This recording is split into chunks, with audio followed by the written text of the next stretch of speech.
for joining us on the Illinois Channel. Thanks for having me. I look forward to this. Mark, you are this year's president of the Illinois Trial Lawyers Association. For those who don't know, the association has a one-year term for each president, and so you are this year's It's because president. nobody could do it for 2 years. Before we get into some of the details in a broad scope of things, what is it that one does as the president of the trial lawyers? It is very varied, the duties and the tasks that we undertake. Consistent with our mission, you know, we're a political organization, so we are always keeping our thumb, our pulse on what's happening in Springfield for any potential legislation that could be adverse to our members, most importantly, that would hurt our clients, or that would help us and help our clients. And your clients, in your case, are the members of the association, right? Right, the member attorneys, and then their clients, which are all people that have been injured through the harm or through the negligence or wrongdoing of other people or companies. Then also consistent with our mission, we do a lot of education. We put on seminars, probably 1 to 2 seminars a month, where our member attorneys come and we talk about various developments in the law, case law, and how we can apply that to make us better lawyers so that we get better results for our clients. What are some of the things when you're educating your members? I mean, we tend to think as a layman, I would say, that, well, all lawyers know the same thing. So that's obviously not the case. It's probably not true in any field. So what kind of things would you educate your members on? Well, this organization we focus on, I mean, we're the Illinois Trial Lawyers, so we focus on trial work. How we can present cases to help our clients recover that compensation that they're entitled to. So we'll track legislation. We'll talk about specific statutes and how they should be used and what they mean and how they can be used to help your case or how to defend against somebody from using them to hurt your case. But most importantly, and this is what a lot of people don't understand, and you kind of hit on this, everybody thinks that, well, every lawyer knows the law.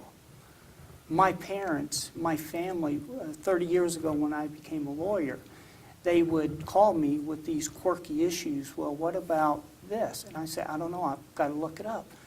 Well, what kind of lawyer are you if you don't know what the law is? So after a couple of years of putting up with that, one Christmas, my wife and I, we brought I'm from Lincoln, and I live in southern Illinois now. My wife's from Lincoln also. We brought 2 cars up, my car, her car, and we loaded them up with the law books. And so we just carted them into the living room of my parents' house, and I said, this is about 1% of the law. So when you ask me these quirky issues that's outside of the area that I concentrate my practice in, I got to look it up. And so I think they finally understood that there's just so much out there that no one person can know it all. So we've got lawyers that focus on different areas: probate, writing wills, trial work, representing people that are injured through the actions of others, you know, criminal defense attorneys, traffic attorneys. All those have lots of different laws that apply directly to them. But in our case, you know, the education consists of what are the major things you need to know to effectively represent your client. Because it all comes down to, it's not about us, it's about what we can do for our clients. And this reminds me, it's somewhat similar in the legislature. I mean, the Illinois Channel, of course, we cover the legislature and issues, and I'm trying to educate people on procedure and process. And I would say that everyone who runs for the legislature, or typically, has a particular issue that motivated them to want to run for office. It might be health care, it could be education, it could be, you know, whatever. That's right. But they vote on everything, yes. And they can't be experts on everything. Right. And I think that's also part of, isn't it, what you're doing, is that you're talking to lawmakers about these issues, because you may be talking to someone whose background is as a school teacher or a nurse or whatever, or a farmer, and they're not going to know how does a proposed law impact someone who is injured on the job or injured in a car accident? You put that much better than I could ever put it. Basically, what we're doing is, you're right, we're helping our legislators put proposed bills into context. You know, they may not agree with us, and that's fine, but just at least let us explain our position, and that's all we ever ask. Let us put it in context, because there are things that they may not consider, and one of the things is the impact it's going to have on the people that live in their districts. So we just help to put that into context, and you know, and both sides of the aisle. We'll talk to both sides of the aisle, and they're generally in Illinois, here in Springfield, they're pretty good about listening to us. They may not always agree with us, but all we can ask is just listen to us. So, and I think that with our leadership, our executive director, we've got a reputation such that they will listen to us. What do you say to those people who say, well, the trial lawyers, maybe some of them are good, and it's not to say that we don't need them, but you know, you have those elements of your association that are stereotypically the ambulance chasers. Right, you know, right. Everyone remembers or probably seen the fortune cookie that was made over 50 years ago with Jack Lemmon and Yeah, Walter absolutely. Matthau. Yeah. And he was one of these shady lawyers that was trying to fit. How long have you been practicing as a trial attorney? Sometime this month will be 30 years. I don't remember the exact date I got sworn in November 30 years ago, whatever that was, 88. Well, over 30 years. Yeah. To what extent have you run into the Walter Matthau shady characters? Every organization, doctors, lawyers, teachers, Sure. journalists have bad members. Sure. You know. Surprisingly, contrary to what I think is public perception, very few. I mean, you said it, every profession has the bad apple that do stuff that we wish they wouldn't do. The shady ambulance, the shady lawyer advertising with the ambulances, and you know, you need money, call us, all that stuff. So what ITLA has done, the Illinois Trial Lawyers has done, we have decided that we need to police ourselves on that issue. Advertising is fine. Advertising has its place whenever it comes to educating people about what their rights are.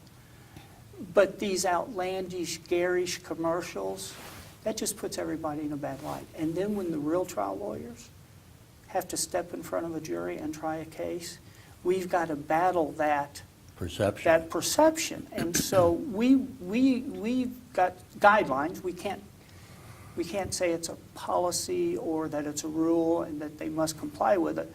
But we've got very specific advertising guidelines that we ask all of our members to follow.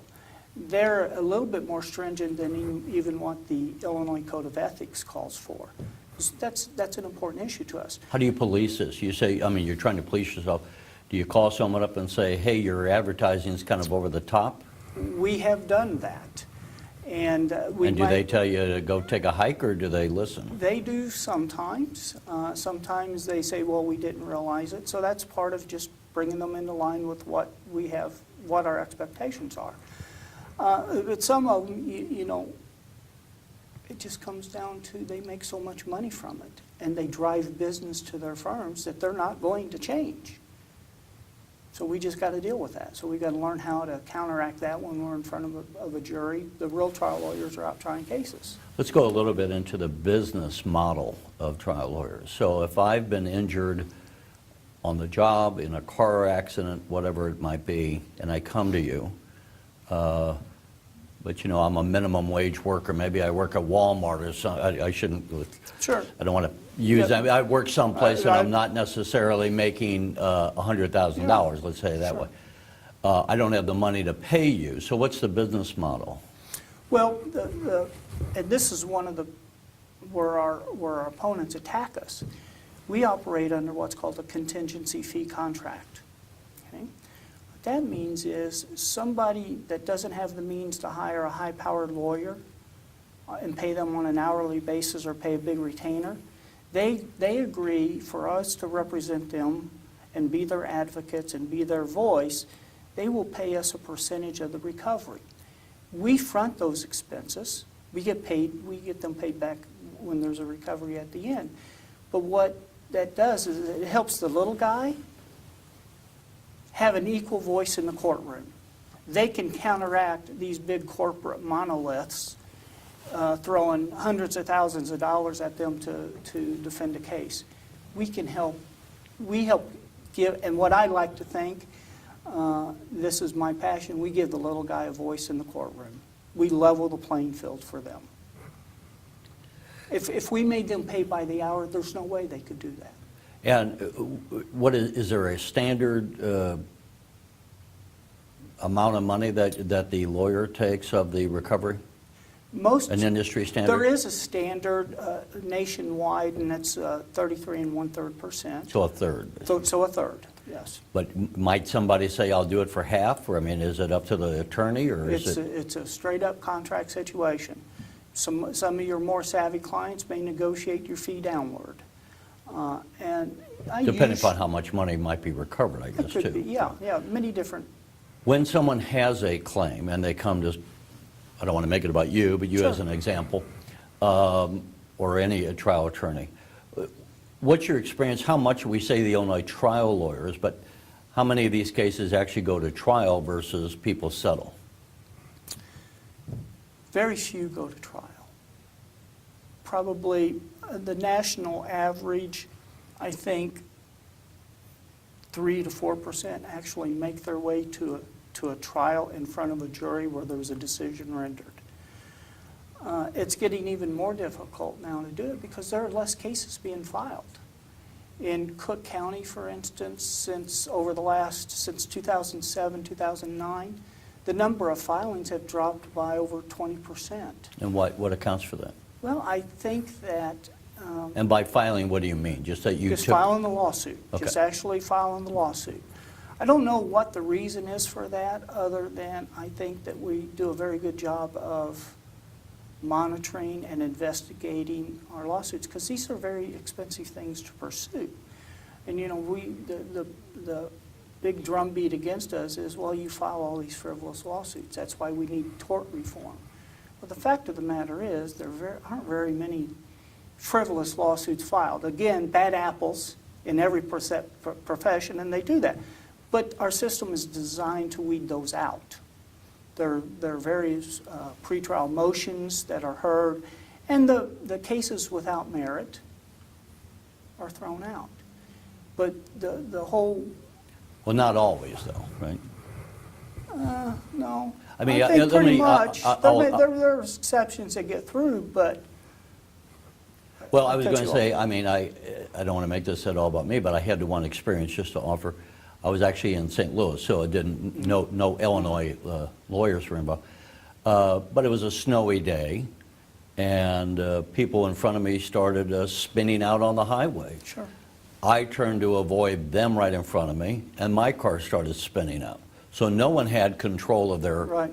If anyone was at fault, I mean, and I think that it was an act of It's God. an act It of snowed, God. right. But there was I'm reluctant to say the names of them, but it was the regional bus line there, and he smacked into my car. Now, fortunately, I wasn't killed in it. Yeah. But that 10-ton bus or whatever it is hit my 1-ton vehicle that was on ice, and someone on the bus claimed they were hurt and sued me, which my insurance company just paid them off, which to me was ridiculous, a frivolous claim. And yet my insurance rates went off because they had to pay off Sure. an $11,000 claim or something to Yeah. some. Sometimes insurance companies do Again, that, not to yeah. make it about me, but there's one example Yeah. where how often does that come up, and to what extent are people like me, the general public, at a disadvantage because I can't tell my insurance company, no, don't settle. That's true. That's their decision. Not in that context. And they say, well, it's going to cost us $20,000 to, I'm making that number up, but they might say it costs us $20,000 to go to court. It's better for us just to pay them $11,000. Yeah. You can't control the business decisions your insurance companies make. In your case, that just from what I understand, Had a lawsuit been filed, that probably would have been thrown out. Your insurance company probably did you a disservice by raising your rates on paying a claim that could have been defeated. Most insurance companies these days, they just don't pay out on a claim that they don't owe. Most of them will force a trial. Is there any, what are the predominant claims that we see today? We hear so much about workers' comp, and we can go into that, Sure. but before we get into that one detail, in an overview, are we talking more about medical malpractice? That was a huge issue around 2004. I don't know where that stands now, but there could be medical malpractice, car accidents, Bad products. bad products. Where on the spectrum of lawsuits that come up, what are the major issues where we tend to find trial lawyers practicing? Well, our conversation today is focused on the civil side. So let's talk a little bit, if I may. Isn't everything you do civil? Everything is, Okay, yeah. But the civil part of it is more than just what we do. It's a lot more than car crashes. It's a lot more than medical malpractice or bad product cases. There's divorces, there's contract cases. Trial lawyers do divorces? No, well, some of them do, but no, these are all civil cases. Well, I just mean in the realm of the Sure. trial attorneys, Sure. what is the spectrum of cases? Probably the biggest percentage that we handle are car accidents, car crashes. And so if I had a friend, I think this happened to her sadly twice, sitting at a red light and someone was texting, not paying attention, and rear-ended her. Yeah. Well, she had medical expenses then. In a case like that, who does one, you would take maybe the person who was injured in the accident, but who do you go after then? The insurance company of the other driver? Or? In Illinois, the way it would happen if it gets to the point where there's actually a lawsuit filed, it would be the injured person as the plaintiff versus the driver of the car that rear-ended them as the defendant. Now, with your insurance contract, your insurance policy that all of us have and that we have to have in Illinois, part of the obligations of your insurance company is they hire a defense attorney. They pay an attorney who represents you in court to, argue either no liability, to argue that the plaintiff isn't hurt as bad as he claims, that kind of stuff. That is all part of the insurance premium that you pay. So you are not paying for your own lawyer to defend yourself. The insurance companies pay for that, and then, of course, if there's a settlement or if there is a verdict, they pay that up until whatever your policy limit is. So one of the hard things about trying a jury case, a jury trial, is that people don't understand the involvement of the insurance company, and it's very difficult because we can't, when we're in the courtroom, we can't tell the jury, hey, the at-fault driver has insurance. None of this is coming out of his pocket. That lawyer, they're not paying for that lawyer. Their insurance company is. And so the insurance defense lawyers are very good about making a jury think that this verdict is going to come out of their client's individual pocket, when that is not the case. Well, but they might raise the rates, right, on the client. Could. And it could be argued that that drives insurance costs up for everyone if there were too many claims. As the insurance company has to keep in business, they would have to cover those costs.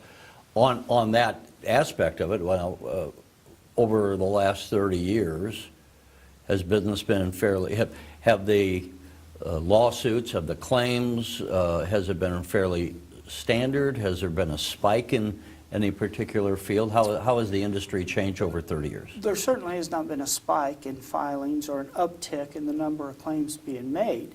If anything, I think the statistics, and I kind of mentioned this briefly earlier, the statistics are such that the number of lawsuits being filed are actually going down. The number of claims being paid are actually going out. Particularly, you mentioned medical malpractice. Since 2003, the number of claims have dropped by over 20% of being filed. The payout, just for inflation and what have you, are about the same. That's a substantial drop, 20%. That's a big drop. Do we know what accounts for that drop? I think, again, it's just that these cases have become so difficult to prosecute. Our opponents have made it difficult because now you've got to hire all these experts. You've got to have your case certified as being meritorious before you can even file a lawsuit. Who does that? Who certifies it? You've got to find an expert in the same field of practice as the defendant doctor. They review everything and they say, yeah, based upon X, Y, and Z, I think the doctor did this wrong. And then they delineate what they did. That takes time, that takes money to have those experts. That's different than a car crash case where you don't have to have an expert on board before you do it. But over the last 25 years, these types of cases have become progressively harder to prosecute and more expensive to prosecute. So I think that in my practice alone, I talk to maybe 55 or 60 people complaining of medical malpractice. I take about 2 or 3 a year out of those. And I turn down a lot of cases where I think the doctor has done something wrong, they were negligent, but it would cost more to prosecute the case by hiring experts, taking depositions, going to trial, than what the potential recovery would be. And that's part of what I wanted to bring up. People going back to you're all a bunch of ambulance chaser claim. I tell people if your son or daughter went in for to have had cancer in a leg that had to be removed, and the doctor cut off the wrong leg, would you want to have recovery for your child? Well, of course. Yes, that's right. There's a case without mentioning names. I mean, I know, I think it was in Chicago area, but I'm not sure where a woman went in for birth, had a C-section, but died. And you don't expect someone to die from a C-section. Or from the flu, or from pneumonia. To the extent that we're not suing as much, some would argue that's a good thing. It keeps our medical costs down. Maybe it does, maybe it doesn't. But are we, on the other hand, and I'm not trying to lead the witness, so to speak, but just honestly asking, as you just mentioned, you have cases where you think there was malpractice, but as a business decision, you don't represent the client. Are we, the public, being misserved by the system as it currently represents? Are there areas where there should be better representation, but not that the lawyer is a bad representative, but it's just a business decision, it's not worth your while, and so it's the procedure. We don't get the representation that otherwise we would. Well, I think that the more you can uncover wrongful conduct and hold people accountable for wrongful conduct, the better our society is. Because we all learn lessons from that. But in this situation, in the medical malpractice context, the doctor's lobby is so powerful that they've got all these procedural hurdles that an injured person as a result of malpractice has to clear. So in effect what happens is a lot of malpractice gets buried. Never sees the light of day. We never hear about it. Now, one can argue that that is bad for us as a society because accountability drives one to act better, to do better. And we get so many people that come in and they want to talk about, well, I just want to hold them accountable so they don't do this to other people. And my gosh, I love clients like that. But the reality of the situation is you can't spend $100,000 to hire all the experts you need when the potential recovery is $50,000. You just can't do that. How would you know what the potential recovery is? Just based on experience. That's what it is. Trying similar lawsuits and handling similar claims. It's one of the things where the more experienced you are, the better you get. Because there's always so many things to talk about and never enough time to get into everything. I'm trying to representing, so to speak, the questions that might come from people, and you can represent the trial attorney. So I don't want to make it sound like I'm just throwing you softball questions too. But I understand. what do you say when we, two things I'm curious about. One, and I don't know what to make, I'm not an expert in this stuff, but we hear the charge that an area like St. Clair County is a judicial hellhole and that we do venue shopping. In your estimation, and the trial lawyers, is that a legitimate claim, or if it's not, why is that not? It absolutely is not legitimate. What those studies are based on, they're based on a survey of top corporate executives. And what they're trying to do is close access to the courthouse. Cook County, St. Clair County, Madison County in Illinois are always targeted, because those are the counties perceived, or the perception is that's where the big verdicts are coming out of. And they want to blame the jury system, runaway juries.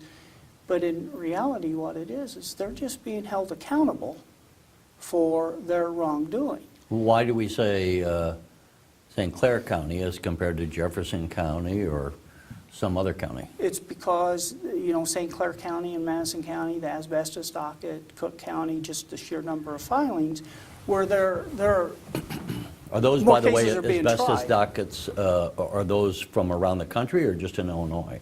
I mean, do we have cases being heard in St. Clair County from outside of Illinois that originated from outside? I don't practice in that area, so I don't know as much about that. But I know that there are out-of-state cases that are filed, in particular in Madison County, where there's an asbestos docket. But those are usually done with the consent of the defendants. And what would that say if that is a so-called, what does that say? That do we have judges that are, well, in your estimation, over 30 years, without picking any county, are all judges equal, or do we have judges that lean towards the trial bar as compared to the insurance, and other judges that lean toward the ruling for the insurance companies as compared to the trial? Well, judges are no different than we are. I think all judges try to do the right thing, but they have their own life views. I mean, they don't make decisions in a vacuum. What they have gone through, what their leanings are, that it can't help but influence their decision one way or another. But I think for the most part, you don't see a judge ruling for an injured person when clearly the defendant should win, or vice versa. And we do have an appellate. In other words, we can appeal. Absolutely. So if someone issues a judgment that is erroneous according to the law, either side can appeal the decision, Yes, correct? That's correct. That's correct. So you have that as a... And that's an automatic right to the appellate court. And then if you still are not happy with the appellate court's decision, then you can petition the Supreme Court to hear your case. They've got to accept that. We just came out of a election season. Everyone's probably happy it's over. Thank goodness.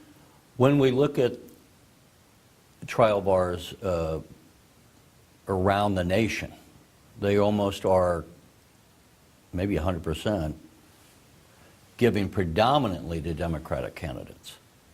Why is that? Why would the trial bar, or even in Illinois, you can't speak for California Sure. and others, but it's also true in Illinois that I think you give some money to both sides, but probably predominantly the Democrats. Is there any particular reason behind that? Well, I think it comes down to core values. We share the core values. While we want our state to be great business-wise, we don't want the economy of our state balanced on the backs of the injured person, the injured worker. And with the new governor coming in now, I think that what we're going to see is someone who understands how to make business work while not losing your compassion and understanding for those injured. I think that we're going to see a very difficult balancing act accomplished. We'll close out here shortly, but one of the things that I hear when I talk to some of the business community, and we just a while back interviewed Greg Bays, the head of the Manufacturers Association, he would make the case that the workers' comp cost here in Illinois, which I think is just factual, it's not an opinion, is much higher than many surrounding states. Now, Indiana, which is right next door, I think is the last in the nation as far as compensation to an injured worker. So they're 50th. I think we are something like in the top 10, Illinois, as far as the cost. I think if I represent Mr. Bays properly, he would say we don't have to be 50th, but if we could get down to where we're in the middle ground to make it more attractive to businesses and to keep businesses here. One of the questions I have is for two things. One, is there anything that you could suggest that would help control the workers' comp? Is that a legitimate issue in your mind? And then lastly, to what extent is the cost have anything to do with the trial bar, or maybe it has nothing to do with the trial bar? Maybe that's more a question for the medical community. Well, there's always a difference of opinion. It's not, let me tell you what the facts are, what the statistics are. First, a little background. You know this. 2011, there was a major reform of the Work Comp Act. Okay? The workers, the trial bar, we came to the table because we were asked to. We did what we thought was appropriate to help our state and help our business climate. Everybody thought so. If you look at NCCI, the National Council on Compensation Insurance, since 2012, the year after the reforms were acted, until 2017, they have recommended a total of 54.1% or 51.4% reduction in work comp premiums, insurance premiums. And who's that again that's recommending The NCCI. And They've which is- recommended that. The what is it? National Council of Compensation Insurance. Okay. Okay, they're a watchdog group. So they're saying in Illinois, according to these legislative changes from 2011, these rates should be coming down. They should be coming down to 51. It's By a 50? total of by over 50%. By 50, which is, And they haven't. They have not. And next year, they're recommending another 8.5% reduction So in almost work then comp 60%, insurance premiums. close to Yes. 60%. And all these savings should be passed on to our employers in the state. They're not doing it. Are you arguing as an association that we're being gouged by the insurance companies that are keeping the difference? We are being gouged by the insurance companies. Here, let me give you another fact. Pre-2011, there were maybe 30-some work comp insurance companies in Illinois. And can I ask just for clarification? When we talk about insurance claims or costs coming down, costs for work comp or costs for also property and casualty, or just? Right now, I'm just focused on Just the work work comp. comp, just the Okay. work comp. Now, pre-2011, 30-some companies writing work comp insurance in Illinois. Since the amendments in 2011, you make the connection. Today, there are over 328 work comp insurance So companies it's a writing in growth Illinois. industry. And they're not coming to Illinois to write comp because they're losing money.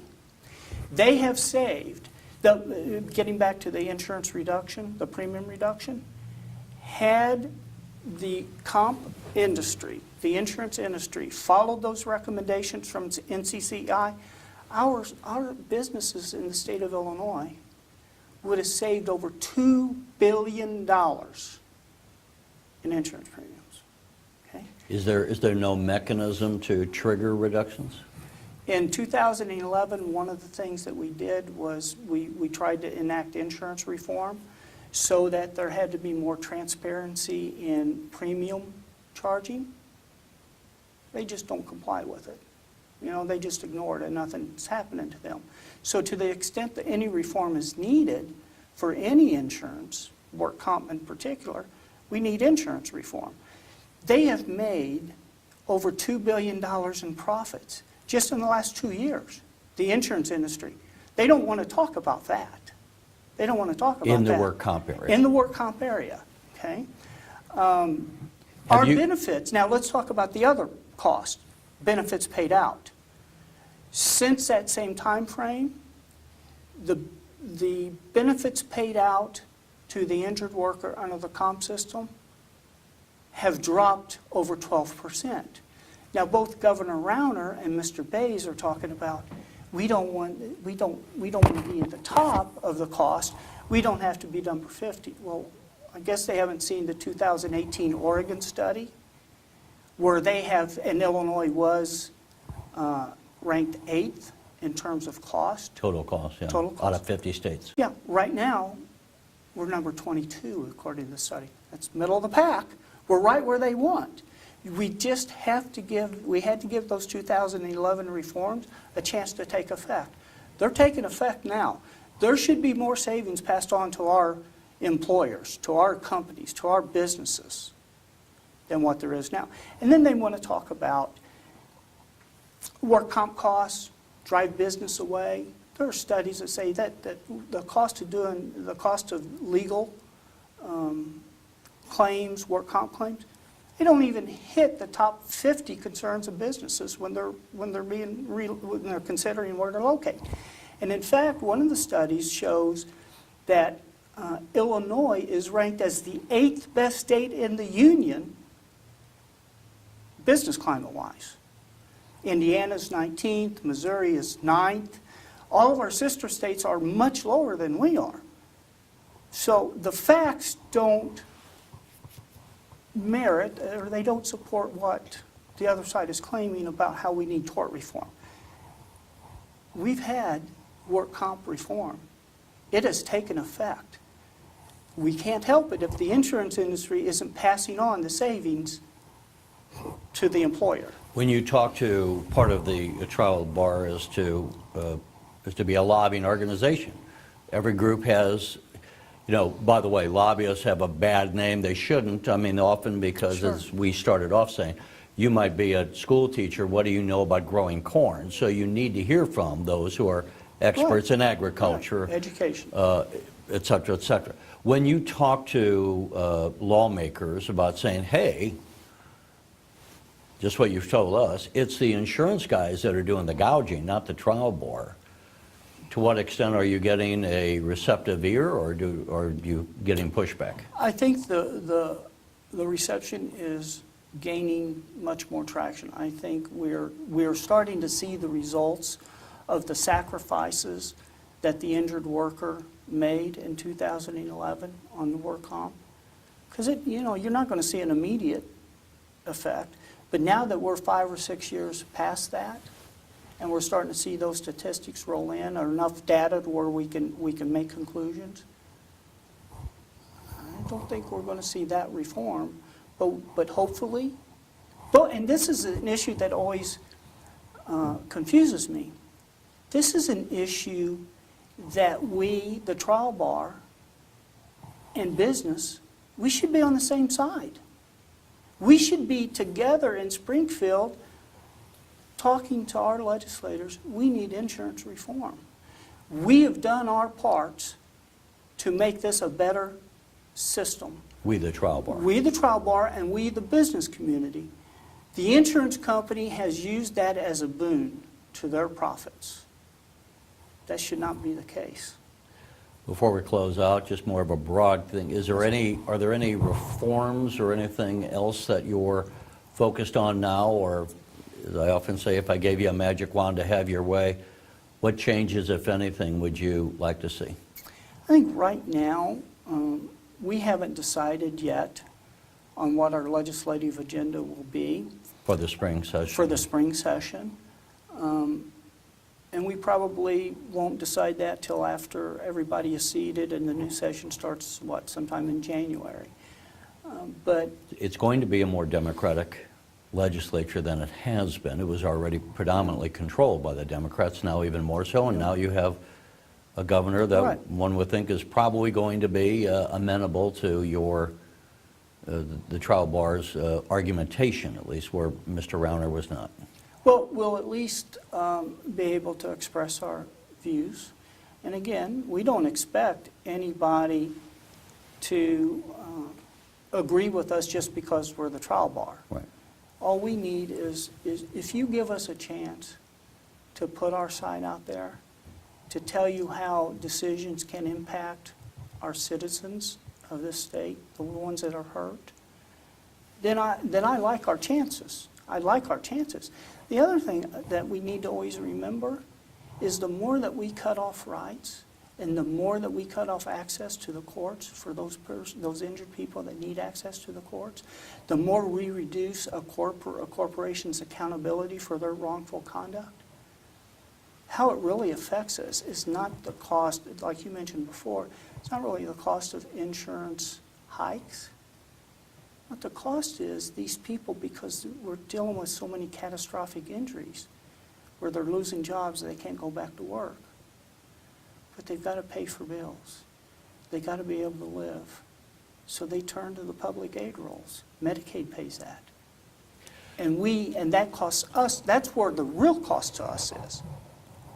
And, you know, a couple of years ago, the Illinois Channel was doing a story on LIHEAP, which is important this time of year. It's for the poor who get help paying their heating bills.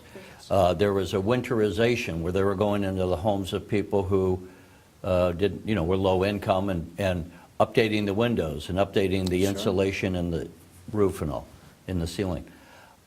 One of the people that stuck with me here was a woman who was an accountant, had been making good money, but she had been injured in a car accident and was unable to work because she couldn't, basically, with back problems, so couldn't sit there and meet with clients anymore. I just say that because often all of us, we think, well, it's someone else. That's right. But it could happen to any of us, that we could be in a car accident or something. And so these issues, while they seem to be disconnected from us, it's something we might all want to just pay attention to. That's right. It could be us, a child, a family member, a neighbor, a friend.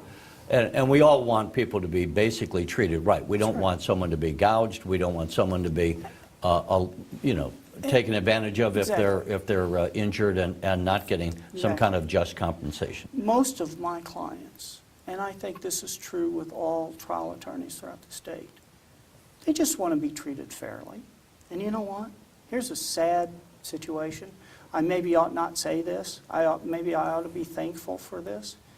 But if insurance companies would treat the injured people fairly, they could put lawyers like me out of work.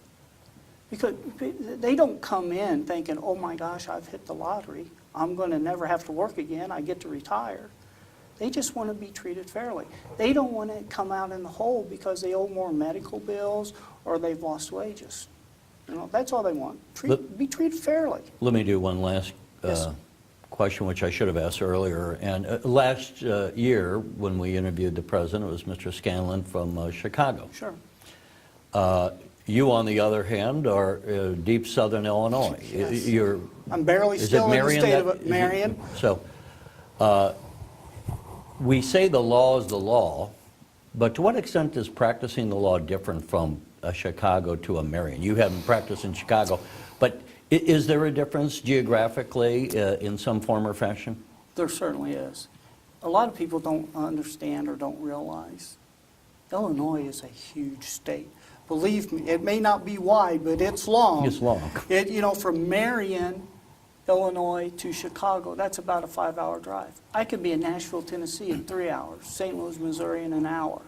So that's how far south we are. And we're such a diverse state. We've got urban areas and we've got rural areas. We're in the central Illinois part of the breadbasket where we feed the world. So of course, there are differing attitudes based on what part of the state you're in, and that makes a difference in how people think about the law, how they apply the law. Although in theory, the law is the law, in practice, the law in Rockford may not be applied the same way it is in Marion. Not because there's any bad motives or anything, it's just attitudes and outlook on life are different. When you go to the trial, and it's not very often, you were saying, is there a percentage we should know? Is it 8%, 10% of the time that a case goes to a trial versus not? Probably, I think the statistic nationally, I'm not sure what it is in our state, but it's about 4% of cases go to trial. So about 96% of the cases are settling. And we're talking about regional differences. The question I was going to get at is when you do go to trial, is it typically heard before a jury or just a judge, or is it both? Basically, you have a choice.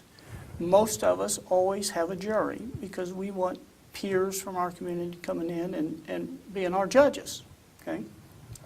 You can have what's called a bench trial, where, if neither side demands a jury trial, then the judge hears it. But most of it is jury trials, and that's why The regional the difference then regional comes and into the play. diversity and the geographic differences, that's is important. The jury will be read the law in Marion the same as they would be in Rock Island. But because we touched on this earlier, we bring our own baggage, if you will. We bring our own life experiences in, and life experiences in Southern Illinois may be different than what some life experiences are in Northern Illinois or Central Illinois to either part of the state. We're very diverse, and so that will make a difference sometimes in how juries see the same set of facts. Well, Mark Prince, it's been a fascinating conversation. We appreciate you taking the time, and thank you for joining us on the Illinois Channel. No, it's my pleasure. Thank you. Thanks so much. Look forward to the next time.